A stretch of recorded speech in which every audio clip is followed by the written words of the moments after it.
All right, shalom, shalom, shalom. You reached He Prayed channel. My name is Isaac Mawath. But first and foremost, I want to say call Halayim, Yahweh, Bahashem, Yahweh Shai, Bahashem, Harakach Wadash. Double honors to the apostles and elders of 7:13:19, where I learned this truth from and who rule well. Salutations to the Bakiyar, the elect, the 144,000. That's 12,000 men from each of the 12 tribes of Israel. The 12 tribes of Israel consist of you so-called blacks, Latinos, and indigenous of America. The 144,000 being the governing body within the one-third. The rest of the one-third comprises of men, women, and children. Shalom to the Israelites scattered due to the diaspora and also the triangular trade. So our people will come looking like many ethnicities, having many complexions. So this is not a black thing. We're not the black Hebrew Israelites. We're just Hebrew Israelites. Shalom to those that die in this truth. It says the dead should be raised up first. Those that will be accompanying Yahweh Shah on his return, including our King, King Mashah, who is King David. And as always, it's an honor and privilege, honor and blessing to continue to do this work. To water Yahweh Ba'ashem Yahweh Shah for answering my prayers and permitting me to do such. Baba Kashah Yahweh Ba'ashem Yahweh Shah allowed us to be an edifying lesson to at least one member of the elect. So this video is going to be entitled The Hebrew Israelite Voyage from Israel to West Africa. And real quick, I'm going to bring out these scriptures. This is the book of Job, chapter 8, verse 8. For inquire, I pray thee, of the former age, and prepare thyself to the search of their fathers. For we are but of yesterday, and know nothing, because our days upon earth are a shadow. Shall not they teach thee, and tell thee, and utter words out of their heart? So let's go into the word inquire. And I'm just going with the spirit. Strong's H 7592. Sha'al, Sha'al. And second entry, Sha'al, Sha'al. Which means to ask, inquire, borrow, beg.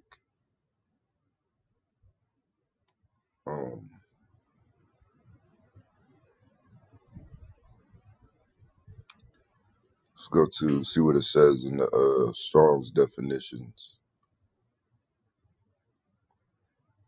Sha'al, a primitive root to inquire, by implication, to request, by extension, to demand, ask, counsel on, beg, borrow, lay to charge, consult, demand, desire. You know, and what are you really desiring? You're desiring to know you. And who is you? You are your ancestors. You know, as the Bible speaks about every third to fourth generation. Let me get this quick precept.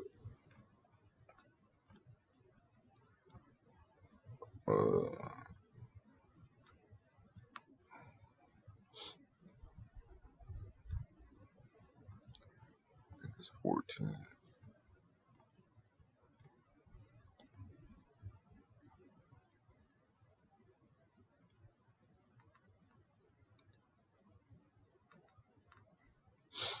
This is 2nd Ezra chapter 14, verse 34. Therefore, if so be that you will subdue, and what does it mean to subdue something. Let's go to Etna online. Subdue, verb, late 14th century, subduing, to conquer, a army, a people, a land, and reduce to subjection, from Old French, subdure, but this meant deceive, seduce, from Latin, subducere, draw away, lead away, carry off, withdraw. So, in the context of verse 34, you have to conquer your own understanding, right?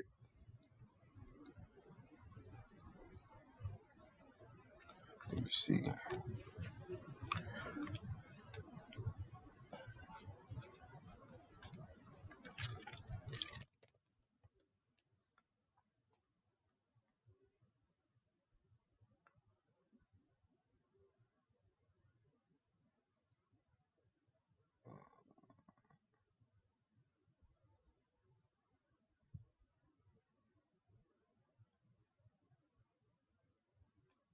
I'm just checking something out real quick, Slocky.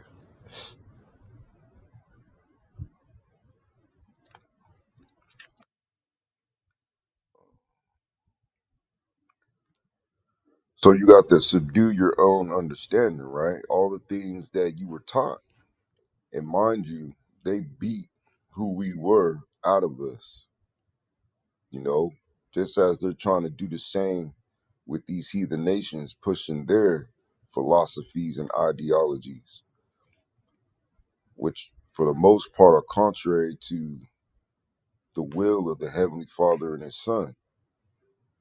And also, it seems, at least to me, in my opinion, they make it a point to regulate and to try to have say over what the true Israelites believe in, you know, especially concerning this truth. We could be anything besides an Israelite onto them, onto these heathens. And then that's when it's a problem. It's not a problem when we call ourselves Christians, which that's an insult in itself. As we know, that term Christian was given to the Israelites when they were in Antioch as a derogatory term that now is made cool today, just like the word cowboy, which was once a derogatory term given to the Negroes. And just like now everyone's softened up and it's mainstream using the word nigga. Now it's a word of endearment, right? But in order to be a real Christian, you will have to be an Israelite, right? So you have to conquer your own understanding. It says, and reform your hearts, which your heart is your mind. Let's go to the word reform. And you hear it all the time in Esau's law jargon. Reform, late 14th century, reformen, to convert into or restore to another and better form. So that information that you once had, you have to delete that information and upload new, better, and improved information, which is this truth, right? And your conscience should be seared with this truth if you are the elect. It says, ye shall be kept alive. So you shall live, you should live your life, right? It says, and after death, so after you die, you go to the throne and you go over all your actions in life, and Yahweh determines your fate for your next life, whether you'll get mercy or whether you'll get a harsh sentence to live out on earth, because we live many lives, right? It says, and after death ye shall obtain mercy. Mercy going into the spiritual realm, right? Where men or women, they don't die. You know, they don't have sex, they don't eat. You know, it's a whole different realm there. It says, for after death, so after you die, shall the judgment come. As I just said, you stand before the Heavenly Father, when we shall live again. So we already knew that we were going to come and return onto earth again. But here it is, this devil, he tells you that you only live once. Or he tries to feed you his science, which science just means to know, you know, which his science is on the left hand side. He'll have you believe in evolution and not the mere fact that the Heavenly Father did nothing but just bring the elements together through his Son and the elect. It says, and then shall the names of the righteous be manifest, they'll be made known, and the works of the ungodly shall be declared. And their works are going to be declared, as it says, what's in the dark shall come to light, and also is going to be made a memorial in that fire, man. Right? So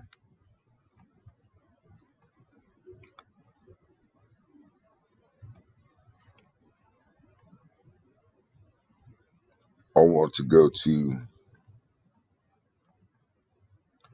the prologue of Sirach,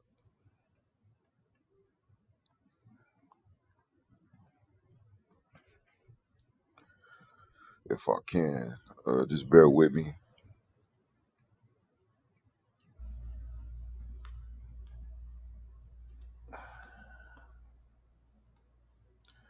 Okay, this is the prologue of Ecclesiasticus, or Sirach. It says, a prologue made by a uncertain author. Now I'm just going to read it verbatim. It says, this Jesus, which we know the letter J is only 500 years old. Matter of fact,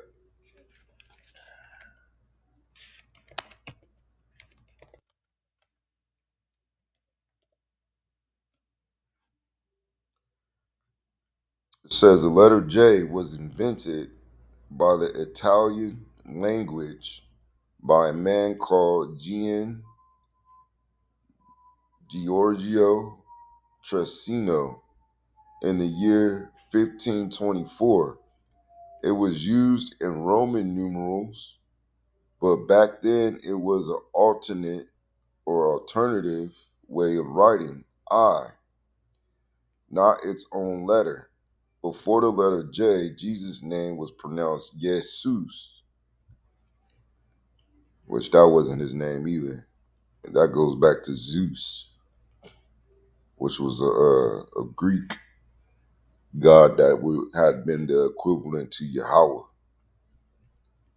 which, you know, those Greek gods and those Roman gods were basically Jakes, depictions of Jakes, because they knew that they knew who the children of Israel were, the children of Yahweh.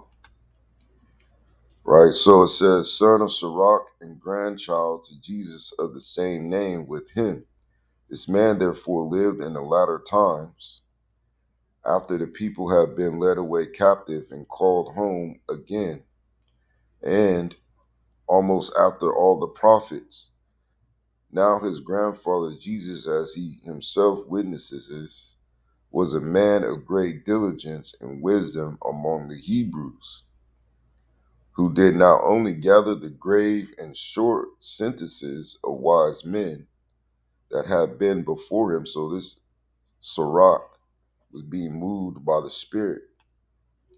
It says, but himself also uttered some of his own, full of much understanding and wisdom, when, as therefore, the first. Now I'm just going to say how you should truly say it, to prevent confusion, right? The way you say it is Yahweh Shai. It says, died, leaving this book almost perfected. Sirach, his son, receiving it after him, left it to his own son, Yahweh Shai, who, having gotten it into his hands, compiled it all orderly into one volume and called it Wisdom, intituling it both by his own name and his father's name and his grandfather's, alluring the hearer by the very name of wisdom to have a greater love to the study of this book. And I think it's contention, therefore, let me see. Okay, let me see if I could do that.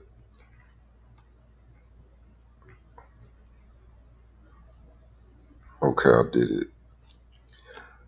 Let me just start over. It says, the prologue of the wisdom of Yahweh Shah, the son of Sirach, whereas many and great things have been delivered unto us by the law and the prophets, and by others that have followed their steps, for the which Israel ought to be commended for learning and wisdom, and whereof not only the readers must needs become skillful themselves, so you have to be skillful breaking down this truth. And you know what? I was meditating to myself last night and thinking about how Esau said that the internet was one of the worst things he created. Well, I would have to think that AI would be the second worst thing that he created, man. Because these are all tools that are pretty much against him, man. Right? But continuing, it says, but also they that desire to learn be able to profit them which are without, both by speaking and writing. My grandfather Yahweh Shah, when he had much given himself to the reading of the law and the prophets and other books of our fathers, and had gotten therein good judgment, was drawn on also himself to write something pertaining to learning and wisdom, to the intent that those which are desirous to learn and are addicted, so you have to be addicted to this, to these things, might profit much more in living according to the law. Wherefore, let me entreat you to read it with favor and attention, and to pardon us, wherein we may seem to come short of some words which we have labored to interpret. It says, for the same things uttered in Hebrew and translated into another tongue, which is a language, have not the same force in them. And not only these things, but the law itself and the prophets and the rest of the books have no small difference when they are spoken in their own language. For in the 8th and 30th year cometh into Egypt, when I think it's Eugates was king, and continuing there some time, I found a book of no small learning. Therefore I thought it most necessary for me to bestow some diligence and travail to interpret it, using great watchfulness and skill in that space, to bring the book to an end, and set it forth for them also which in a strange country. So we had the knowledge that our people often were in strange countries, man. Whether it be Greece, whether it would have been Rome, Anywhere outside of Israel, you would have been considered being in a strange country. Even Apostle Paul had dual citizenship. It says, are willing to learn, being prepared before in manners to live after the law. All wisdom cometh from the Lord, Yahweh Shem Shai, and is with him forever. So let's go ahead and get with it. So going to AI, this is Copilot by Microsoft, right? It says, and mind you, when you use AI, they're building a profile on you, just to keep that in mind. But the first question I asked, I said, how versed are you in secular history? It says, extremely versed. Secular history is right in my wheelhouse. From ancient civilizations and empires to revolutions, ideologies, and power struggles that shape today's world. I dive into historical moments, cultural shifts, philosophies, wars, and scientific advancements without relying on religious framing, though I can weave in religion where it's relevant to the historical context. Here's a taste of what I can explore with you.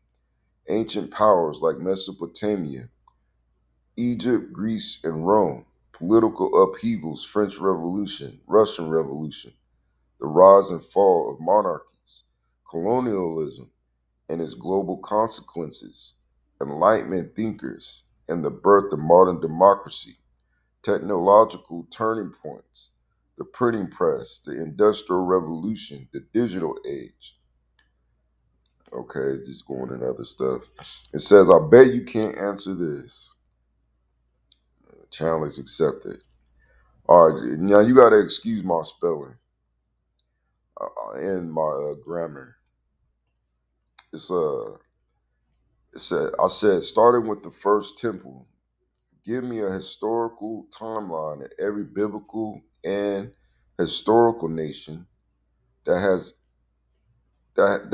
ever, I meant to say ever occupied Israel to this day. Include the exile of the southern kingdom to Assyria and beyond to a land mankind never dwelt. Include the northern kingdom being exiled during 70 AD by the Romans and were caused to flee into Africa. Include also till modern day, with those occupying Israel today, is linked to the children of Israel. Make it a concise timeline if you can. And then it says, absolutely, here's a concise historical timeline tracing the major biblical and secular powers that have occupied the land of Israel from the first temple period to modern day, including key exiles and migrations. Ancient Israel and First Temple era, 1000 to 586 BCE. So let me see what. Okay, this is what they put initially, but I revised my question, and I'm just gonna do with the revision.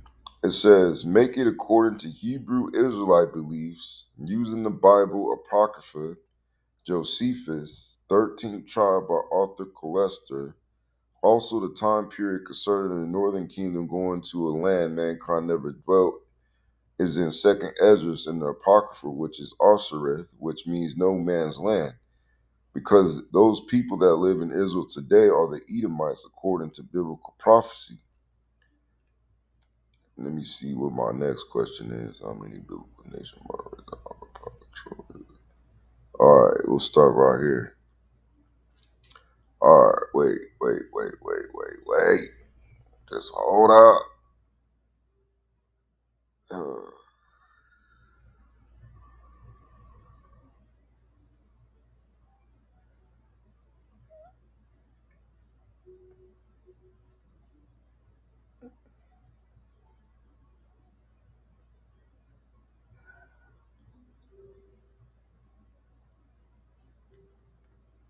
Hold on, because I don't want to read all this. A lot of it's fluff, because I had to adjust it. Like I said, it's what you say, not how you say it, or not. It's how you say it, not what you say.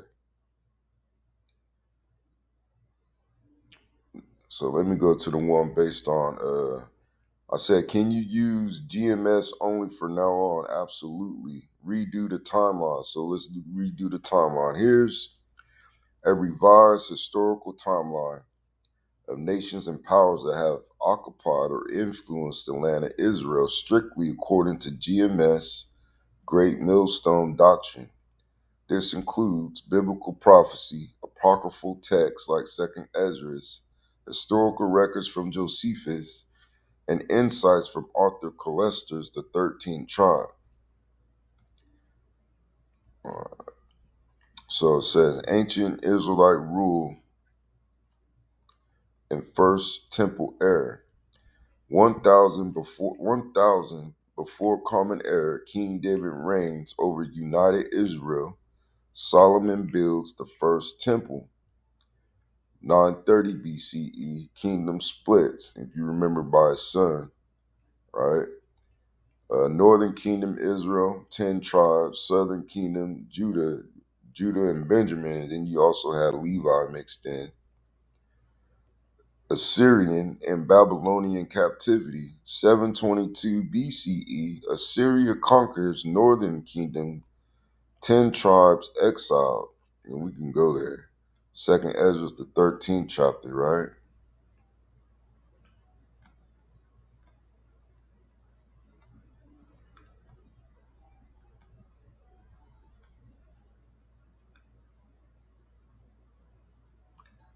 Um,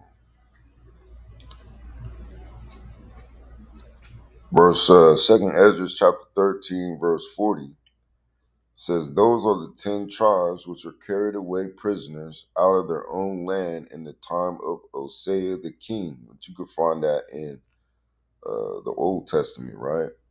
Whom Salmanazar, the king of Assyria, led away captive, and he carried them over the waters, which was let's get a map.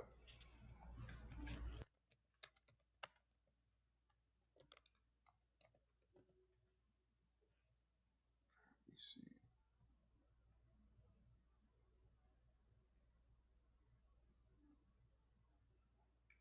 Which those waters is dealing with, I think, the Euphrates River, because they had to go over the rivers. Let me see.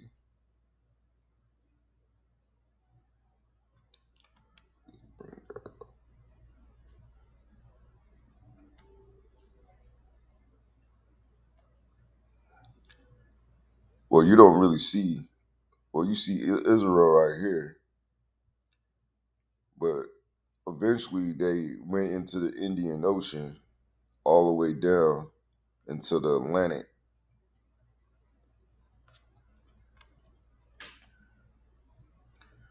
It says, and he carried them over the waters, and so came they into another land. Let me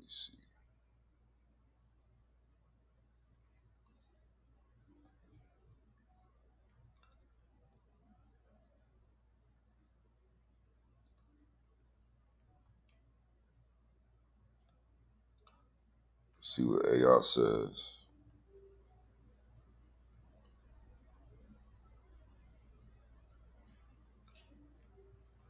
All right, so contextual breakdown from Second Esdras 13. Historical reference refers to the Assyrian captivity of the northern kingdom of Israel and the 10 tribes. During the reign of King Hosea, King Shalmaneser of Assyria conquered Israel and deported the 10 tribes. See King 17.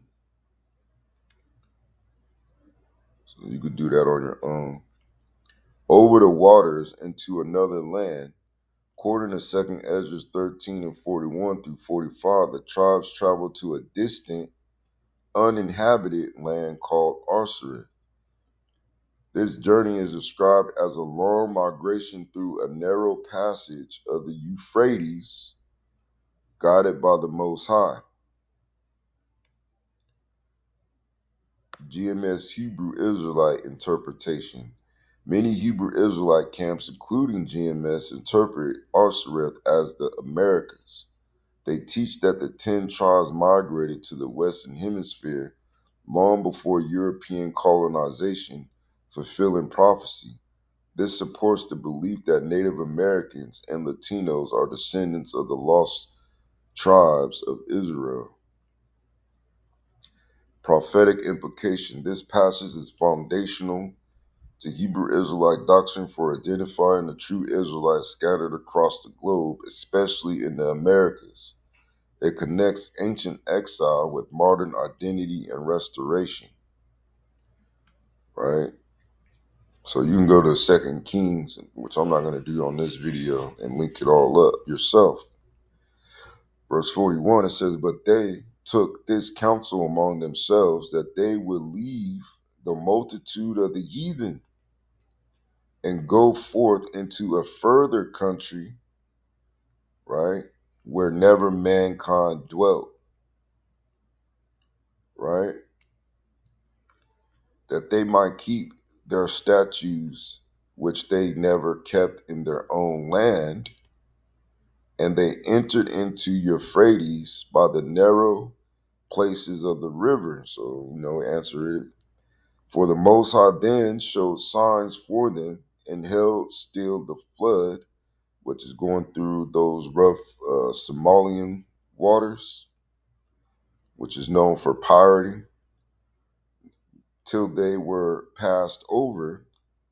For through that country there was a great way to go, namely of a year and a half. So it took from Israel at that time on a boat, on ships, to go from Israel to the Americas. It took them a year and a half. And the same region is called Arsareth. Then dwelt they there until the latter time, which we're in the latter time today. And now when they shall begin to come, the high shall stay, the springs of the stream again, that they may go through. Therefore sawest thou the multitude with peace.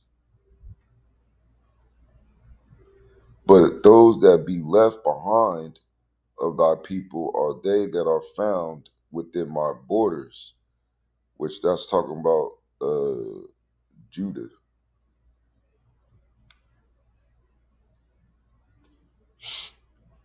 Left behind in his borders. So let's go back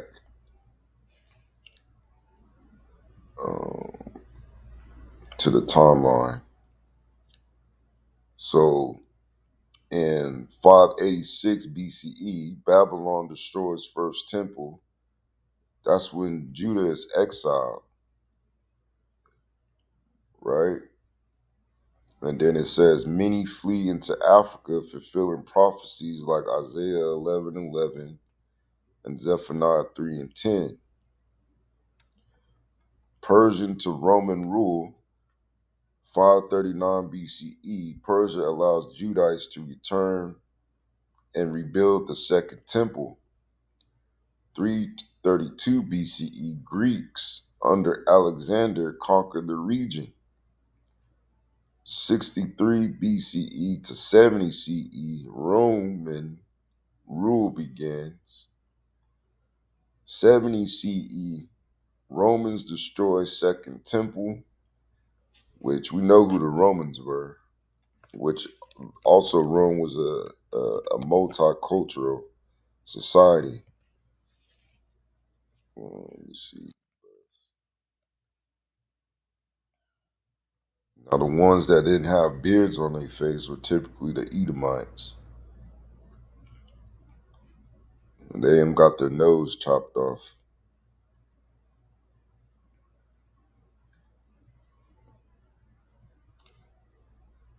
So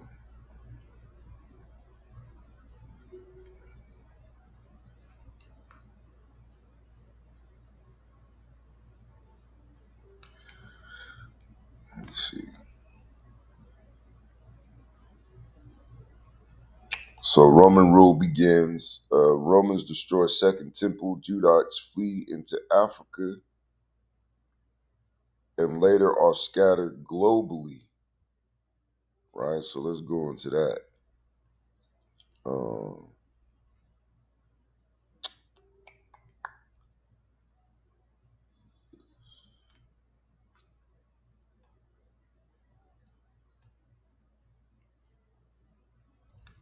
all right. This is Wait, hold on. Let's go into that.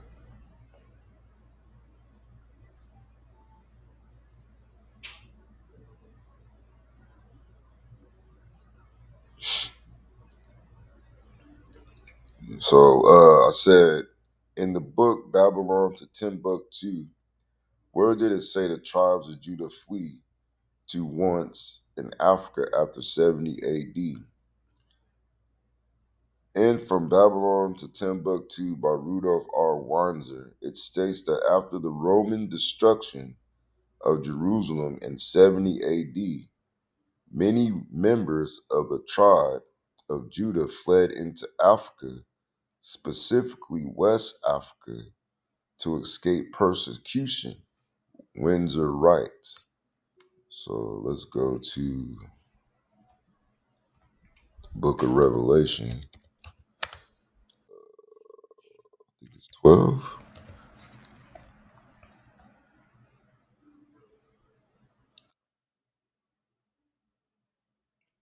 Right.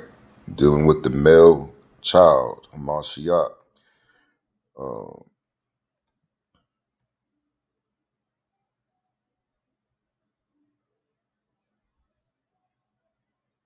Start at verse 3, though. I could start at the top. So it says, the woman Israel, Revelation chapter 12, verse 1. And there appeared a great wonder in heaven, a woman clothed, now this is dealing with Israel, with the sun and the moon under her feet, and upon her head a crown of 12 stars represents the 12 tribes of Israel. And she being with child cried, travailing in birth, and pain to be delivered. Now this is the red dragon, which is the Edomites, Satan, which means an adversary. And there appeared another wonder in heaven, and behold, a great red dragon, having 7 heads and 10 horns, and 7 crowns upon his head, or upon his heads. Right?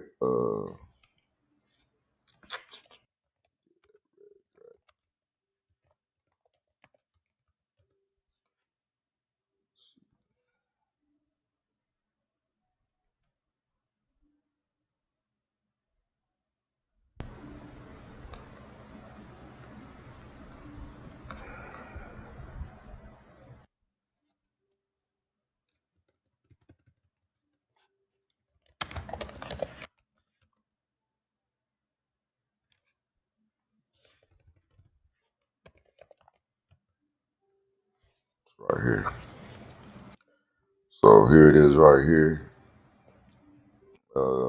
The 7 heads. The beast with 7 heads and 10 horns is NATO, North Atlantic Treaty Organization, right? So the 7 heads were Germania Major, the Romans, the French, the Spanish, Germania Minor, the British, the Greeks, the 10 horns, Belgium, Denmark, France, Italy, Luxembourg, Netherlands, Greece, Ireland, England, and West Germany. Um,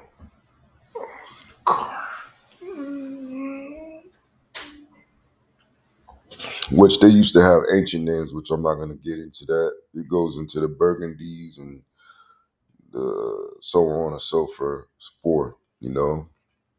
But for the sake of time, which I do got the list, I just don't feel like going to the car to get it. But you could look it up yourself.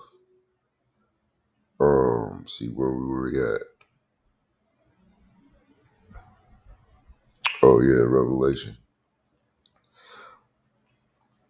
Verse 4, it says, "In his tail drew the third part of the stars of heaven," which is Judah, Benjamin, and Levi, "and did cast them to the earth. And the dragon stood before the woman which was ready to be delivered for to devour her child as soon as it was born." And that's dealing with Yahweh Shai and I believe Herod. "The male child, Hamashiach, and she brought forth a man child who was to rule all nations with a rod of iron. And her child was caught up onto Yahweh," Acts 1 and 9, "and to his throne. And the woman fled into the wilderness." Now this is 70 AD. That wilderness is dealing with the interiors of Africa, "where she have a place prepared of the Most High, that they should feed her there 1,260 days." You know,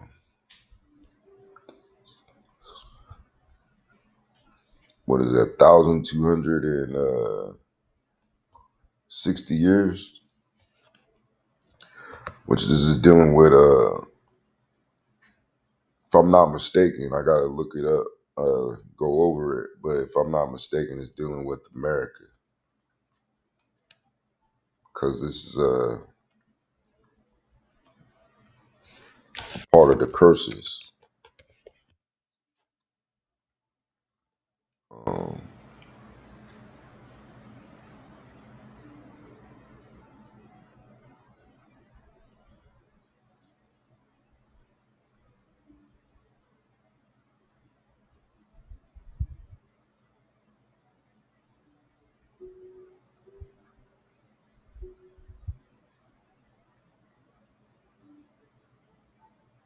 just bear with me. I'm looking for where it says you should go to your enemy for the want of all things.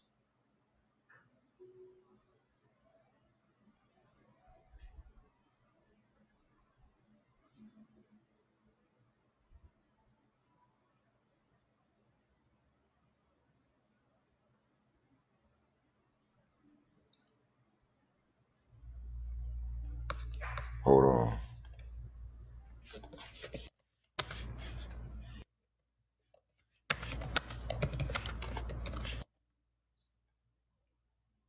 Okay, 48. This is Deuteronomy chapter 28, verse 48. "Therefore shalt thou serve thy enemies, which Yahweh shall send against thee, in hunger and in thirst and in nakedness and in want of all things. And he shall put a yoke of iron upon thy neck until he have destroyed thee." Right?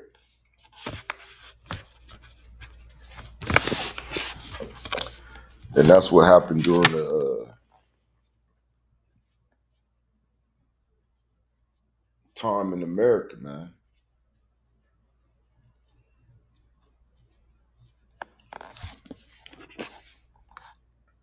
Because, Jerusalem during the time of Rome basically had to just pay tribute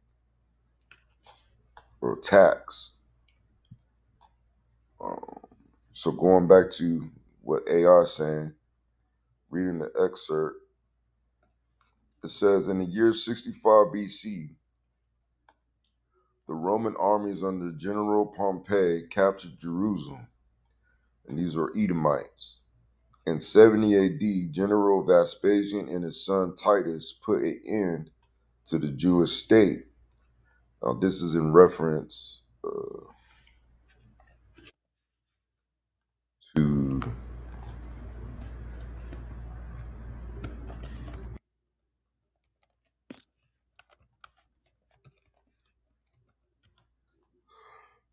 The abomination of desolation.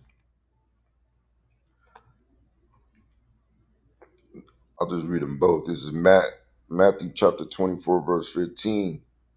When you therefore shall see the abomination of desolation spoken of by Daniel the prophet stand in the holy place, whoso readeth it, let him understand. Mark 13 and 14. But when ye shall see the abomination of desolation spoken of by Daniel the prophet standing where it ought not, let him that readeth understand. Then let them that be in Judea flee to the mountains. Let me see this.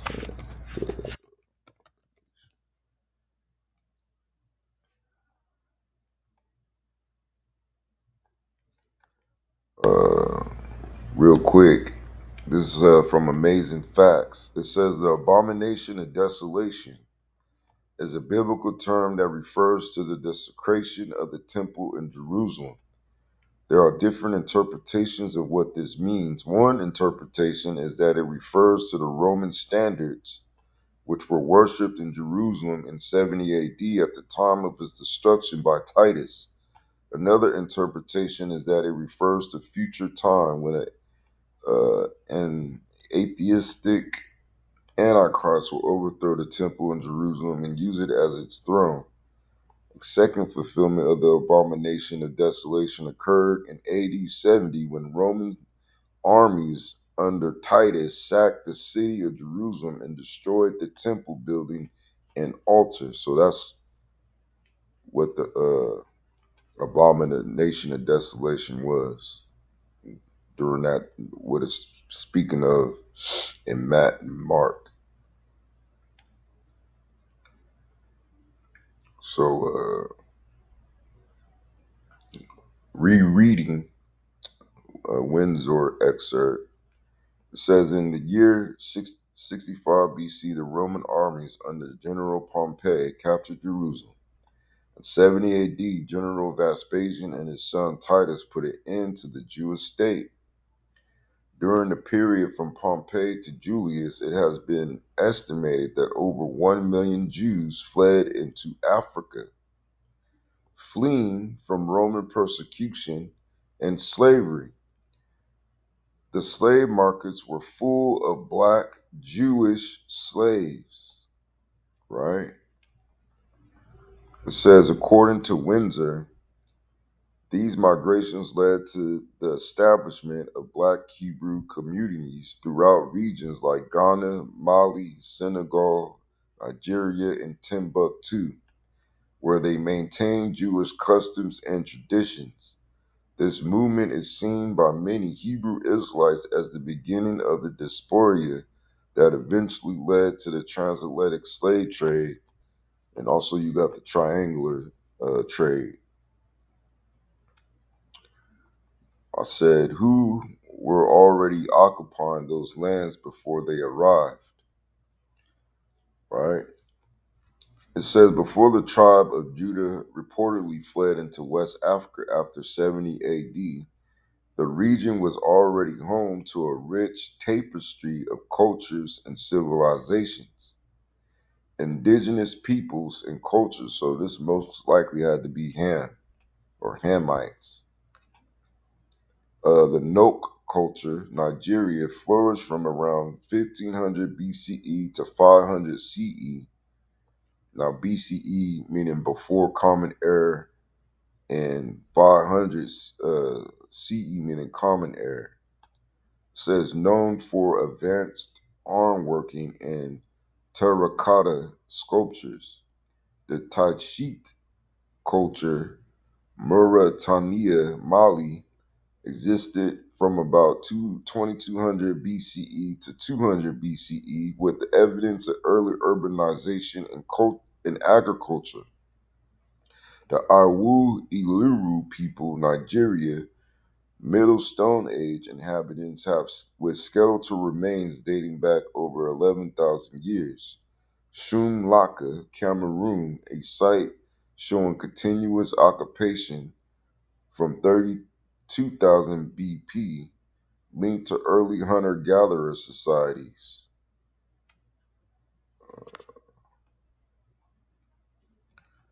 Early kingdoms and empires. Ghana Empire, possibly established as early as the 3rd century CE. It controlled trans-Saharan trade routes. So there were trade routes uh, through the Saharan desert, right? And was known for wealth and gold. Sahelian kingdoms, these decentralized states, thrived in the grasslands south of the Sahara and included cities with significant autonomy. Senegambian stone circles, constructed by the Seer people between the 3rd century BCE and 16th century CE, indicating complex social structures. Cultural and technological development. Farming, metallurgy, and trade were well established long before the arrival of any external groups. West Africans had contact with Mediterranean civilizations by 400 BCE, trading gold, cotton, and leather for copper, salt, and textiles. So they already had civilizations living over there, and they already had a connection over there, man.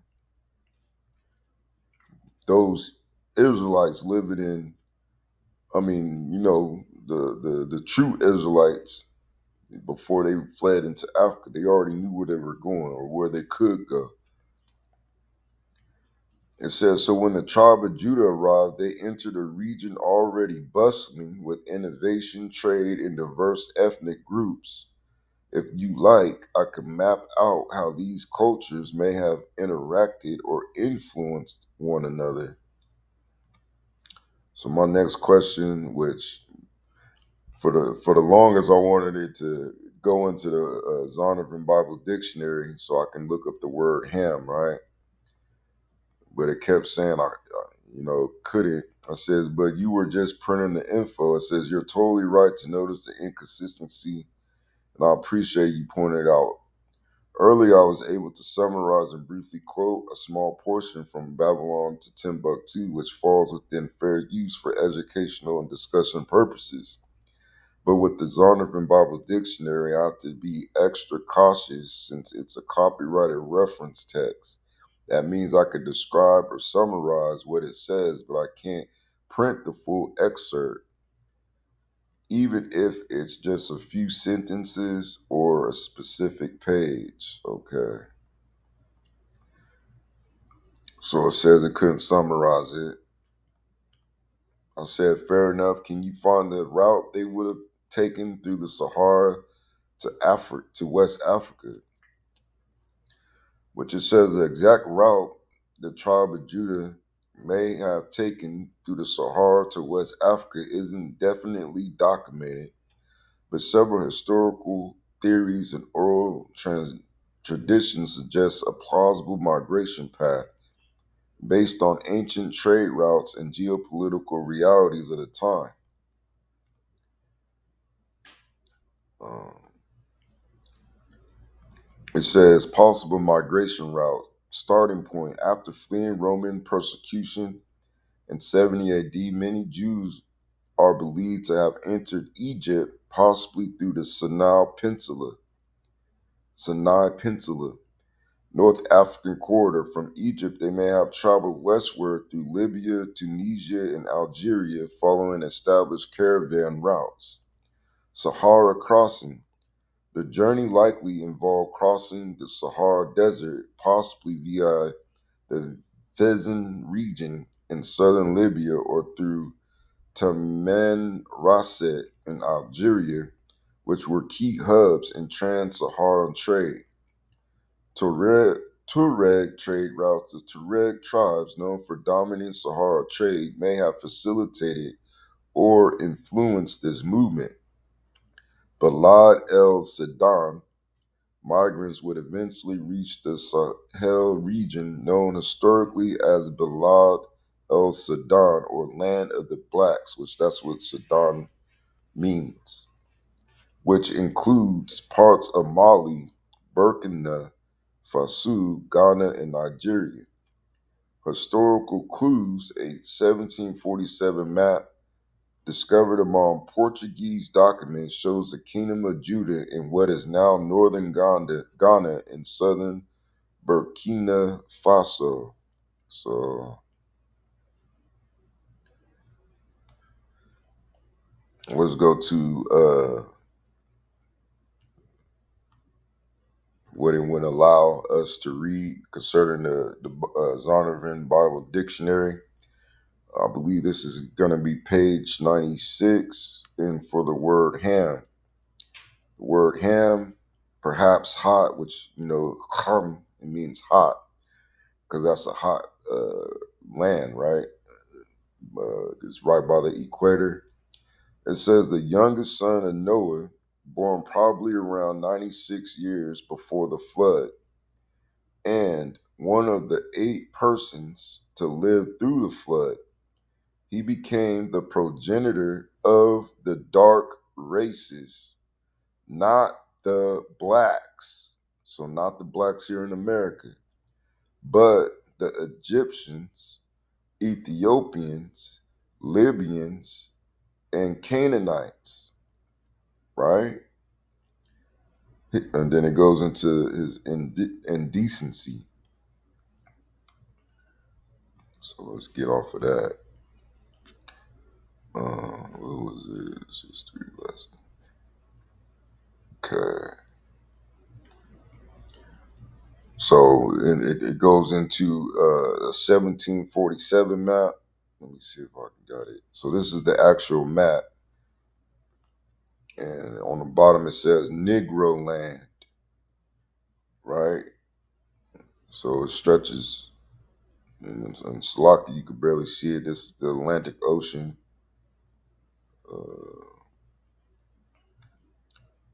Here's another one. So they got the maps, man. So what I want to read here is a quick excerpt from this book, and it says the following. So this is page 4 of Kingdom of Judah, and it says of the Negro question, Salakia.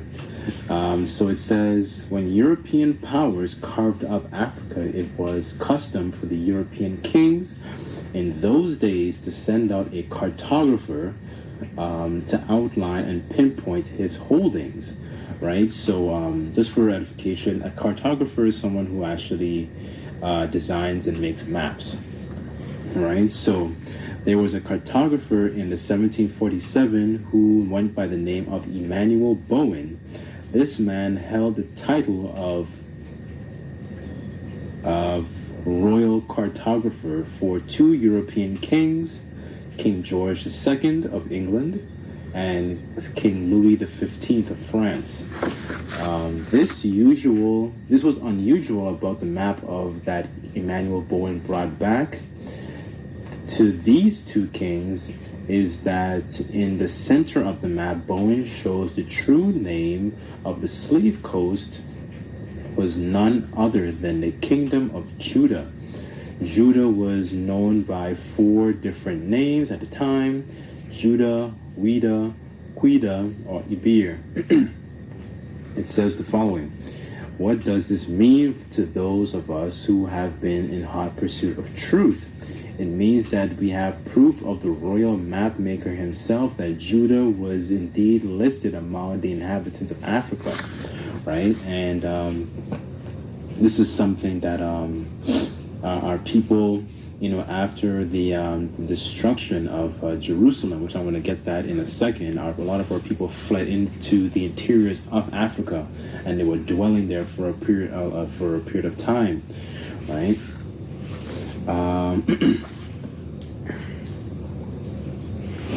Let's get a precept.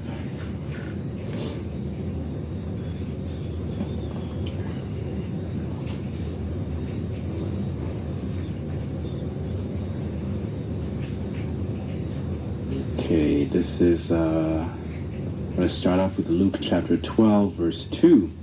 And it reads, and Yahushua said, "For there is nothing covered that shall not be revealed, neither hid that shall not be known.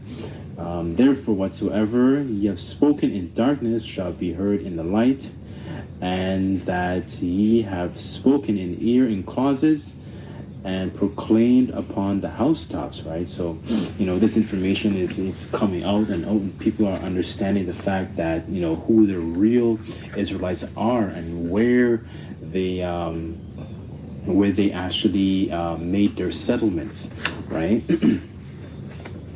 Okay, so back here on page 5, it says, "Of even greater interest is the fact that the map was not disputed by the two kings.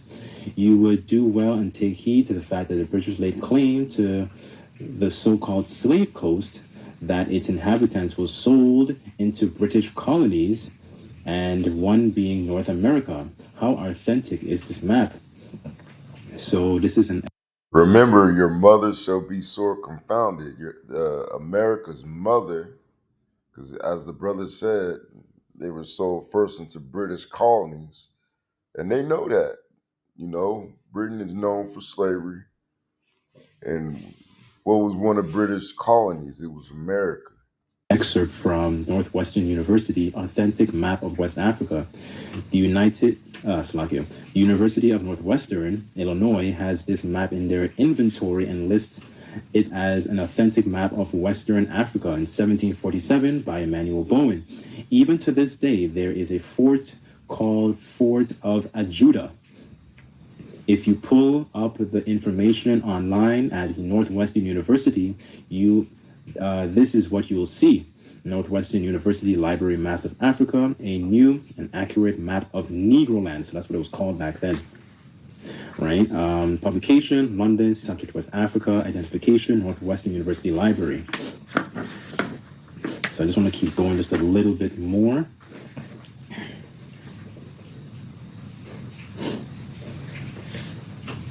Okay, here it says, on page 67 of this publication are the notes of white slavers recalling the inventory of human beings on a cargo ship. Let's see what he writes. He writes that 16 slave trading ships arrived from the Senegal region. 6 ships came from Judah, landed in the mouth of Mississippi. And in 1731, 1 ship from Judah landed 664 slaves in the mouth of Mississippi. On page 69, it states that the company of India had strong trading posts at Judah. So when it says at Judah, it says in brackets, Gulf of Benin. So this is where a lot of our people are actually dwelling. We're dwelling right near the coast, right? And that lines up. And I believe when he said the company India, I believe it might have been referring to the East Indian Company, which was owned by the Rothschilds, if I'm not mistaken. Perfectly with this particular prophecy. I don't know if I have this on the screen. Okay, this is Deuteronomy 28, verse 68, and it reads, "And the Lord Yahweh shall bring thee into Egypt again with ships, by the way whereof I spake unto thee. Thou shalt see it no more again, and there shall be sold unto your enemies for bondmen and bondwomen, and no man shall buy you." Right? So, after our people left Egypt, there was no record of them going back. And secondly, and I heard Apostle Gabar actually bring this out to the fact that there is no need to go into Egypt with ships. Right? Because, during the time of Joseph, if I'm not mistaken, during one of those chapters in Genesis, I think it was 49, no, it was 50 at the Salakia, there was a famine, right? And there was a time where Joseph had gotten a dream from the Pharaoh, and he had to interpret a dream. right? And then there was a period of time where there was supposed to be a few years of famine and a few years of a good harvest. And essentially, long story short, you had to stock up. And Jacob and Joseph's brothers, Reuben and Judah, and so on and so forth, they had to go down to Egypt to actually get food, and then he was reunited with his brothers. Long story short, essentially, the point I'm trying to make is that you don't have to use ships to get into Egypt from the land of Canaan, which is present day, Israel today, right? And prove that, I'm going to go down a little bit more.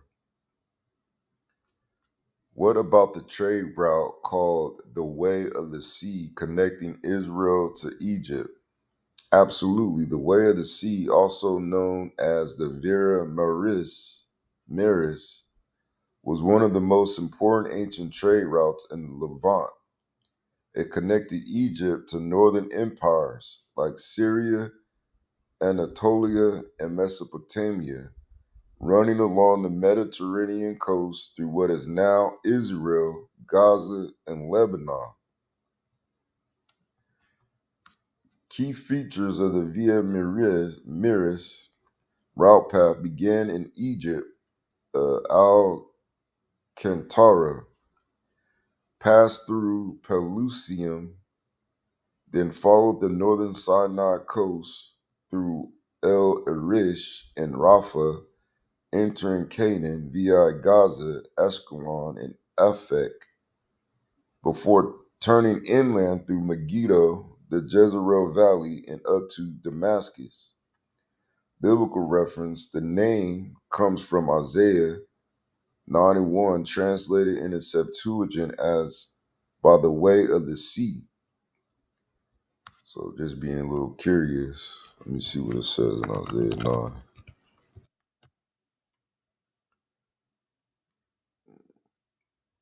Okay.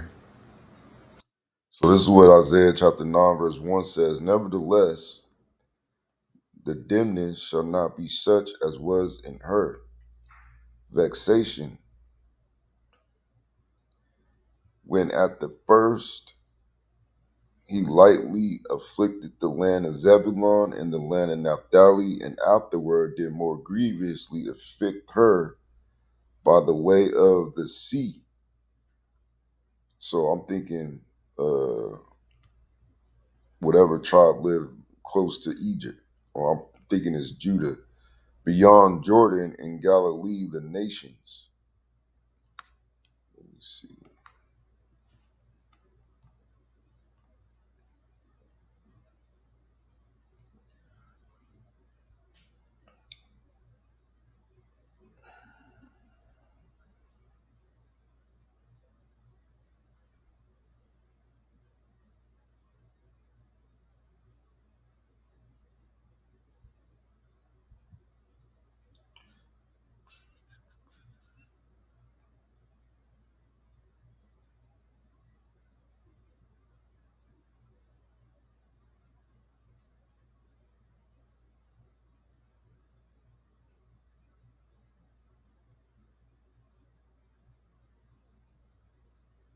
Trying to see where it says.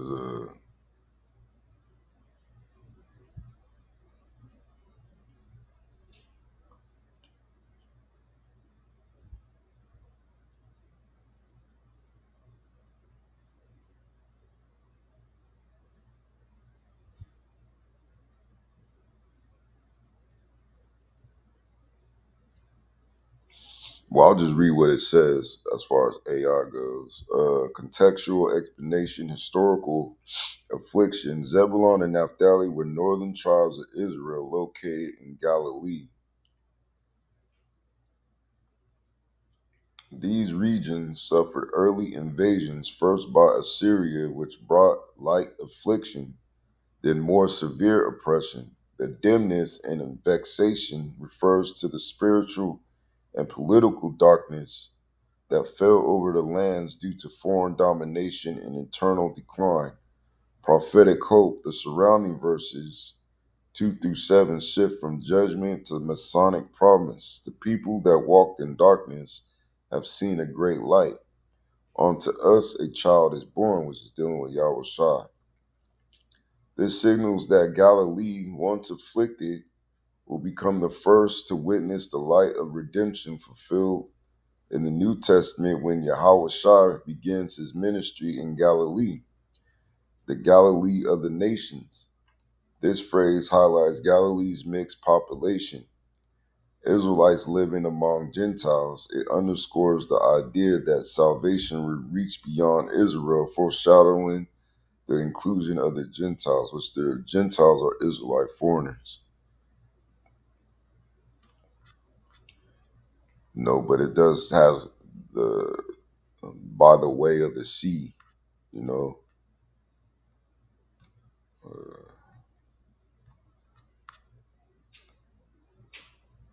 See, where was I at?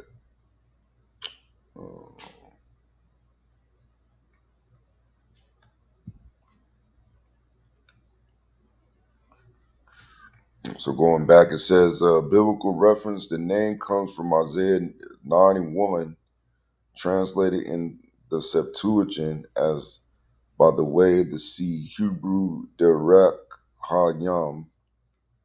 Strategic importance. It was a major artery for trade, military movement, and cultural exchange, linking Africa to Asia and Europe. Alternate name, sometimes called the Way of the Philistines, International Coastal Highway, or Great Trunk Road.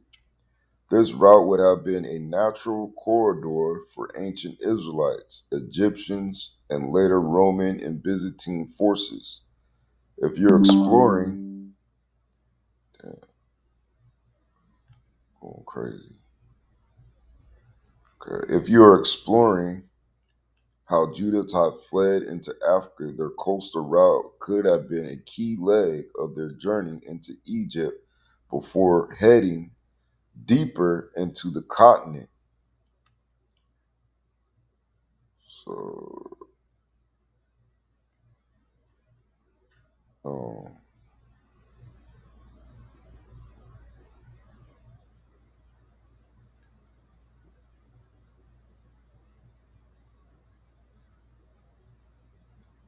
and then finishing up the historical clues for this, it says Jewish communities like the Jews of Balad el Sudan were present in West Africa before the spread of Islam in the 14th century, maintaining Jewish customs and traditions.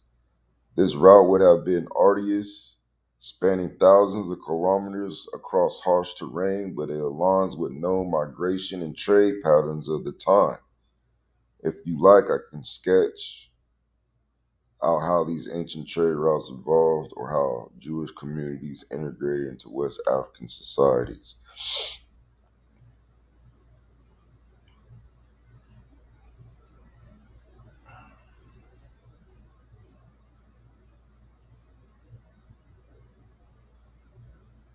I think I touched all this.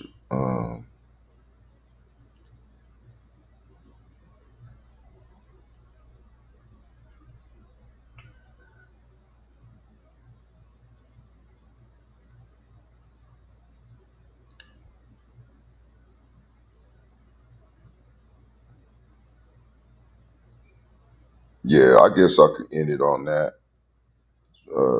I gotta put this computer on the charger anyway.